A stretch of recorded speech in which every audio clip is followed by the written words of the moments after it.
আজ রামলালার প্রাণ প্রতিষ্ঠার প্রথম বছর পূর্তি উপলক্ষে বিজেপির চুঁচুড়া মণ্ডল সভাপতি দেব মাল্যের নেতৃত্বে আখনবাজার চৌবে সংলগ্ন রাম মন্দিরে এক বিশেষ পূজা অর্চনার ব্যবস্থা করা হয়েছে সকাল 10:33। এদিন এই কর্মসূচিতে উপস্থিত ছিলেন রাজ্য বিজেপির সম্পাদক দীপাঞ্জন গুহ, জেলা বিজেপির সাধারণ সম্পাদক সুরেশ সাউ, যুব সভাপতি রাজীব ঘরামি সহ অন্যান্য নেতৃত্বরা। এদিন প্রায় 12টা পর্যন্ত চলে এই পূজা অর্চনা। এই শুভ দিনে আজ জেলার বিভিন্ন প্রান্তে সারাদিন ব্যাপী চলবে বিভিন্ন কার্যক্রম। বিকেলে চন্দননগরে হতে চলেছে গঙ্গা আরতি সহ জাঁকজমক করে রাম পূজনও।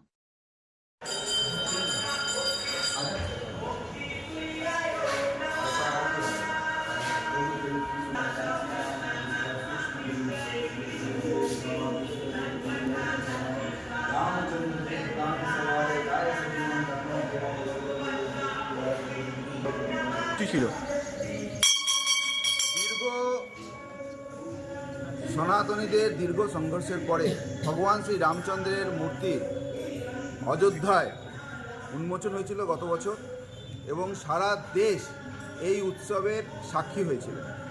সেই 1 বছরের পূর্তি উপলক্ষে চুঁচুড়াতে ভারতীয় জনতা পার্টির কার্যকর্তারা এবং সনাতনীরা আমরা সকলে মিলে ভগবান রামচন্দ্রের আজকে পুজো করলাম, ভগবান রামচন্দ্রের ভজন করলাম, ধ্যান করলাম, এবং সকল সনাতনীরা যাতে এক হয়ে সনাতনীদের রক্ষা করার জন্য আমরা এগিয়ে আসি, ভগবান রামচন্দ্রের আদর্শ পালন করি, এটুকুই আমাদের ইচ্ছা আছে।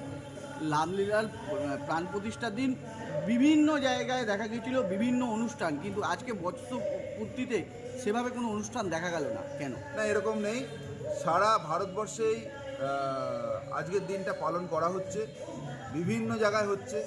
বড় বড় আজকে গঙ্গা আরতি হচ্ছে, আজকে চন্দননগরে সন্ধেবেলা বিশাল করে গঙ্গা আরতি হবে। এই উপলক্ষে সমস্ত জেলায় সমস্ত জায়গাতে হচ্ছে, গত 3-4 দিন ধরে হচ্ছে। একটা দিনে শুধু হয় না, সমস্ত যেটা ভালো লাগার বিষয় সেটা হচ্ছে যে সারা বাংলায়, আমি যেটা লক্ষ্য করছি, সারা দেশ তো আছেই, সারা বাংলাতেও সমস্ত জেলায় গত 3-4 দিন ধরে বিভিন্ন জায়গায় রাম মন্দিরে পুজো হচ্ছে, রামের পুজো হচ্ছে। ভগবান শ্রী রামচন্দ্র পুরুষোত্তম বলা হয়েছে, সেই পুরুষোত্তম মর্যাদা পুরুষোত্তম রামচন্দ্রের পুজো বাঙালিরা সবাই মিলে করছে।